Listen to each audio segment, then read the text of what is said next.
Welcome to Three Thoughts for Thursday, where wisdom meets momentum. Here's Kimberly Beer, entrepreneurial wise woman and cyber sorceress, to share three sparks to challenge how you think, create, and lead. My three thoughts for this Thursday are regarding habits and habits that we create in our business for good or for bad. So, my first thought here is that all habits are strategy and solution. That's how they start, that's how they're born into our lives. Habits get formed because they are a way for us to deal with a situation, our environment, our anxiety, whatever it happens to be. They have a root in a strategy or a solution to a problem that we're experiencing. And when we look at a habit, be it a good one or be it a bad one, we want to make sure we acknowledge the fact that that habit is actually serving a purpose.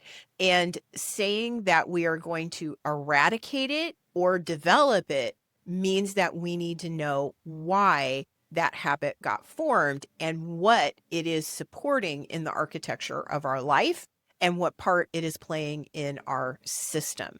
And this is another reason why resolutions don't work so well, because many times resolutions are us going, we're going to create a habit here, but we haven't fully connected with why we need that strategy or that solution, if that makes sense. So it's another reason why resolutions fail.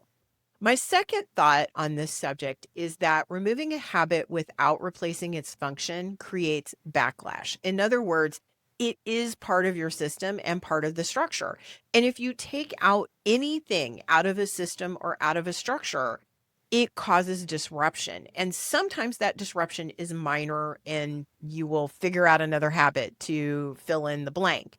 Sometimes that's a good habit, sometimes it's a bad habit. Sometimes it causes a collapse, however, and we need to be mindful of the fact that when we take away a habit, especially if we don't understand everything that is underneath it or the strategy or the solution that is providing in our system and our architecture, we can cause disruption or destruction. So we need to make sure that we have whatever that strategy is. We have an alternate one that is going to work, figure it out, or we have another solution in place. My third thought on this is that your subconscious doesn't care if the habit is good or bad. It makes zero judgments around that. It only cares if the habit is familiar and if it's predictable and it saves energy. And oddly enough, that last one can sometimes seem a little counterintuitive, but change does happen when the new habit feels safer than the old one. And if you're developing a new habit, especially this time of year, you want to make sure that your new habit does create that safe space that saves energy. Even though it may seem like the other habit was consuming a lot of your energy, at the end of the day, it's likely done something in that strategy or solution area to make sure that your system stays functional and it is actually probably solving a problem. So, again, go back to thought one. What problem are we solving here? If you are stuck in a loop, this is kind of my bonus thought, I guess. If you're stuck in a loop where you're like, this habit just does not serve me anymore, I don't really need it.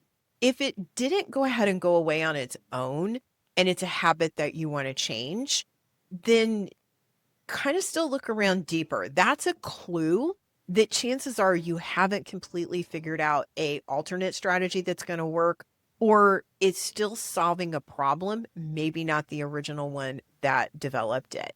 This is where working with a therapist or working with a gestaltist or working with a hypnotherapist can really help you be able to identify where those habits are coming from and figure out what solutions they're providing for you, and also figure out how you can create the foundation that a habit needs to have, a good habit needs to have to form so that it can become a routine expression for you that is familiar and predictable and saves energy.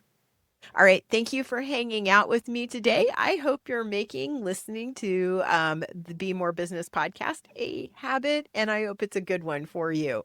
So thanks again for hanging out. I will see you in the next episode. Thank you for listening to the Be More Business podcast, where wisdom and innovation merge to create a business that supports the life you want to live. For more resources, courses, and inspiration, visit bemorebusiness.com.